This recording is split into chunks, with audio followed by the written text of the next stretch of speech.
It's an everyday thing. It's an everyday thing. It's an everyday thing when you let your nuts hang. The actual number of blacks who are committing murder is more than whites. Right. And whites are significantly greater 60% compared to 13% of percentage of the population. Yeah. So if you take that, then you took a law like Deuteronomy 21, which is a just law that God enacted through Moses.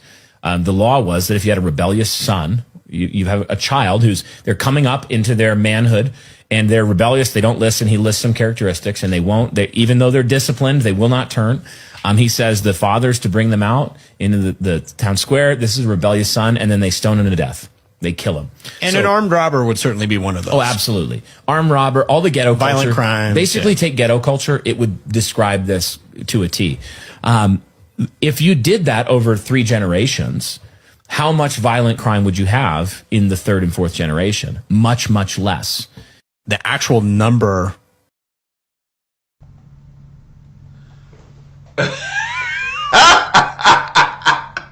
So now we resort to stoning our children, sentencing them to death. Okay, that's great. Yeah, that'll do that. That solves everything. You know what the fuck solves it? White people never bringing Africans over to America. That solves all y'all problems, because then who do y'all have to work the fields?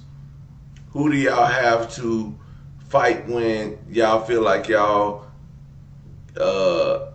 y'all have to do the Civil War? Who do y'all have to fight? Then when y'all have Jim Crow laws, who do y'all have to fight? And then when it comes to DEI, who do y'all have to fight? See, y'all blame black people for black people's problems, but y'all brought black people to America. And then America and black men in America, black people in general, black men, we don't have no history. We don't have no lineage. You know why? Because y'all stripped all of that from us. You stripped every piece of African from these black men to make them into y'all. Black people, this sound crazy, but black people took on the very same violence that white people promoted to them. Ain't that crazy? Y'all ain't want to hear that though. But see, because y'all could listen to Charlie Kirk talk about, oh, black people was better back in the 1960s and all this shit. But then what happened? Okay, y'all let black people free. But then when you let black people free, they took on your roles. Oh, how am I going to control the hood? I got to control the hood by violence. That's how white people control black people, by violence. So black people control their hoods by violence. It didn't stop with y'all. We learned from y'all. But that don't make sense though. Y'all be lying to y'allself with these stupid ass think pieces from white men who have no fucking clue, and they don't take responsibility for that. They worse than women. White men are worse than women when it comes to accountability on anything that happened prior to Jim Crow. Now, fact of the matter is, every white man ain't do this. The white men for today, I got white friends. They not about that shit. So they not racist. So I'm not talking about them. I'm talking about this type. Specifically, this type.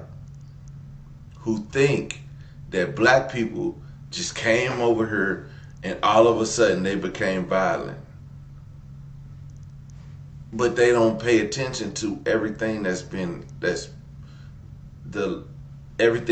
taught. Capitalism has been taught to the black man through violence.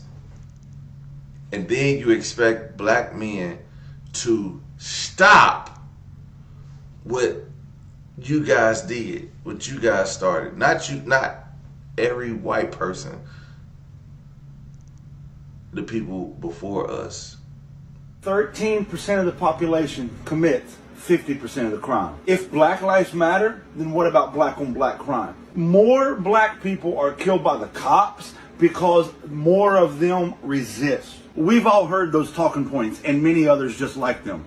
But instead of continuing to argue these same tired talking points, instead I want to talk about conclusions. I want to ask those people who use those talking points, what conclusion are you drawing from them? When you say 13% of the population commits 50% of the crime, what conclusion are you drawing? Is it that black people are more violent? Or is it that black people are criminals? You see, using that statistic, you can only be coming to one of two conclusions. When you say, if Black Lives Matter, then what about black on black crime? What conclusion are you drawing? Are you concluding that black people simply hate other black people? Or again, are you just concluding that black people are more violent? When you say that more black people are killed by the cops because more of them resist, are you concluding that black people just simply resist authority naturally? Or again, are you concluding that simply black people are more violent? You see, I want you to understand the conclusion you arrive to is what's important. Because if you use these talking points and arrive to racist conclusions, then you are a racist. It doesn't matter how you arrive to a racist conclusion, you're a racist. Everything you said up until that conclusion was simply your way of justifying your racism. You see, if you were not racist and someone said to you, 13% of the population commits 50% of the crime, then the conclusion you should immediately come to is, why is a minority of the population overrepresented in crime? If somebody says, if Black Lives Matter, then what about black on black crime?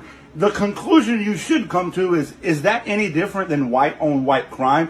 Are the rates of white on white crime and black on black crime different? You'll find out that they're not. They're actually within 8% of each other. When you hear somebody say more black people are killed by the cops because more of them resist, then the conclusion you should come to is, why is a minority of the population overrepresented in these statistics? What is the standard for resisting? Is it arbitrary or is it an actual tangible standard? These are the conclusions you would come to if you were looking at it from a reasonable person perspective. But when you come to the conclusions that we mentioned earlier, those are racist conclusions. So if you find somebody using these talking points towards you, I want you to ask them, what is your conclusion? If you find yourself using those talking points, I want you to ask yourself, what is my conclusion? Because when you take your conclusion by itself and look at it, and that's racist, it does not matter how you arrived at it. You're just a racist using talking points to justify your racism. 13% of the population. Oh my God. Listen, I was watching, I don't remember what state it was in, but a guy was shot by the police just yesterday or the day before, I don't know. And everybody was like, well, what happened? What happened? The full body cam footage has been released to where the cop, from the cop pulling the guy over to the cop pulling the guy out of the car. The guy had a gun. This is true. The guy put the gun down. The guy put the gun down. Understand, the guy put the gun down. The cop punched him. The cop punched him. He put the gun down. The cop punched him. The guy squares up on him. Like, you gonna punch me? You know what the cop does? He shoots him dead. He shoots him dead. Now, was he resisting? Obviously, of course. But if you take the fact that he put the gun down out of the equation and he squared up on a police officer with the gun, shoot him. You're protecting yourself at that point. But you see him put the gun down. You see there's no gun in his hand. He's telling you there's no gun in his hand. And he like, put the gun down. He's telling them, put the gun down. You want to hit me? Put the gun down. So the cop tried to knock him out with his fist after he put the gun down. The cop tried to knock him out, and that didn't work. So then the cop had to kill him dead. So then when you talk about shootings from police, like, did you have to do it? If you had the balls to put your hands on that man after you had him put the gun down, the fact that you put your hands on that man, you wanted a fight at that point. You wanted him to resist. Do I think the guy's actions after that was legit? No. I think he was facing a gun down the barrel. He was facing a gun down the barrel. He should have just sat the fuck down. But whatever was going on in his mind, was whatever in the entire situation, all that played a part in that situation going the way it did. And now you have one person dead, cop on administrative leave with pay. As always, can't forget to pay him, even though the government shut down. Who commits the most crime in the United States? Black people. Okay. Where are these white supremacists committing all these crimes? Am I only getting one side of the headline here? Dude. Because I can never see the pictures of what they describe. Like, where is the good old boys in the pickup trucks driving down the streets screaming, yeehaw! Yeah, that's what I'm saying. I don't even know what it looks like other than the shit they put in the movies. Bro, I'm one of the few people that speak up for white people and say, hey, that's not right. Mm-hmm. It's not because I want to be superior, but because I can recognize things when they're not right. Just like I speak up for black people who get conned by the Democrats every 2 and 4 years, and then they point at people like me or the Republicans because they're people they're voting for stealing their money and intentionally impoverishing their cities and ruining their schools and making life hard for them. So I just call it how I see it, bro. And real talk, I've never seen one of these white things outside of the movies. Yeah. Who commits the most crime in the United States? Black. Yo, that is wild. I've never seen any of these white things outside the movies because it's not 1960. What are we talking about? Like, they think that shit happens today? Bro, this is why I want to say, I want some of them to be like,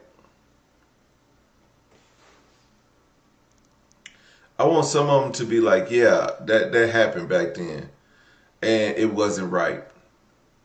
And, you know, for that, we want to come to a resolution to fix the problem that stemmed from that situation to how it affected America today.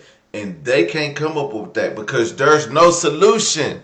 There's no solution to fixing what's been done in the past to today. Only thing, man, God tell you, be like, let go and let God. Let go and let God. Okay, that's what we're supposed to do, right? We can't change anything that happened to us in the past. It won't change, it won't fix us. It won't fix the things that have been indoctrinated into our attitudes and abilities. And then black people are creative people.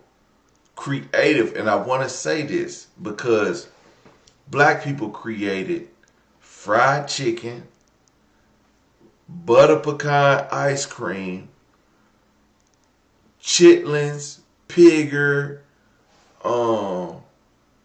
Black people created oxtail. Black people created just a bunch of stuff that as slaves we were handed, and we made.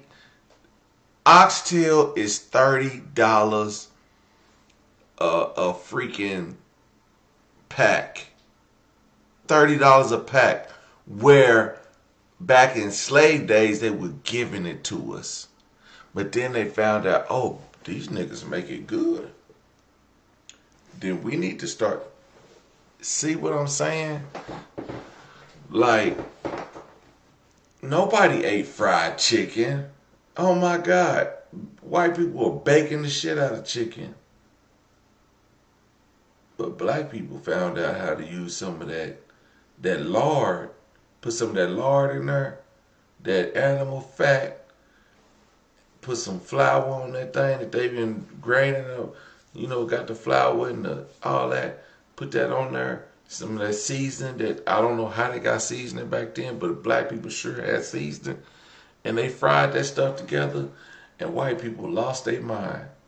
And then all of a sudden KFC, the Colonel come up with his 70 goddamn seasonings and his recipe that make KFC great.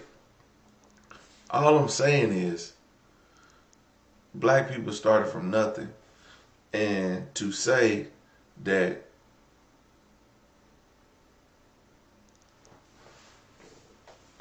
Black people. Who commits the most crime in the United States? Black people. Okay. Where he said some more stuff. I'm gonna get back to are it. these white supremacists committing all these?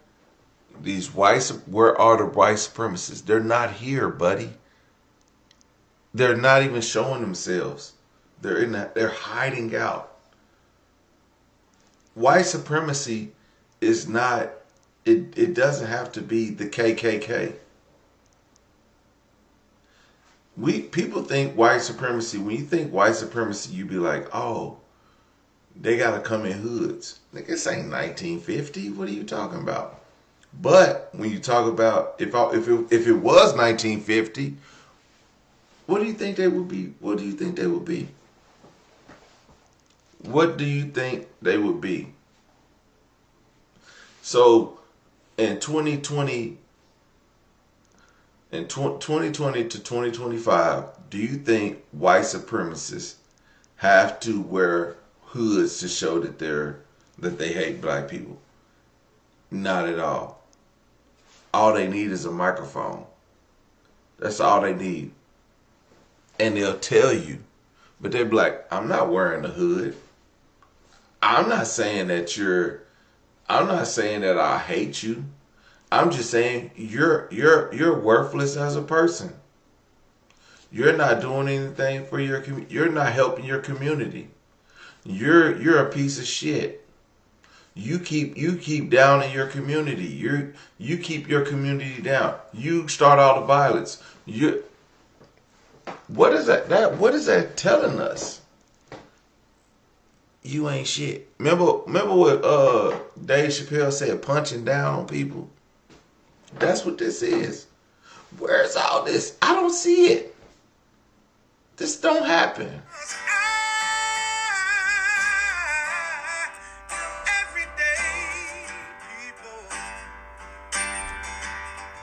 Day and night. For some women, it can start working in as fast as 1 week.